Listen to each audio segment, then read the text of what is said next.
నమస్కారము. నా పేరు హృషికేష్ రెడ్డి. నేను 7వ తరగతి చదువుతున్నాను.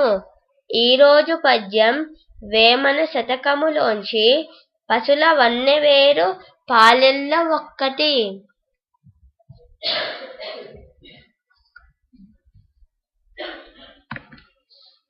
పసుల వన్నెవేరు పాలెల్ల ఒక్కటి,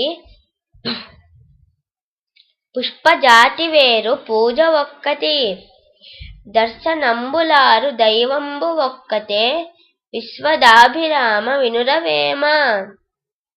దీని భావము మనుషులంతా ఒక్కటే. పశువులు వేరువేరు రంగులతో ఉన్నప్పటికీ అవి ఇచ్చే పాలు మాత్రం తెల్లగానే ఉంటాయి. అలాగే మనుషులు వివిధ వర్ణాల వారైనా మనసులు ఒకటిగా మసలుకోవాలంటాడు వేమన.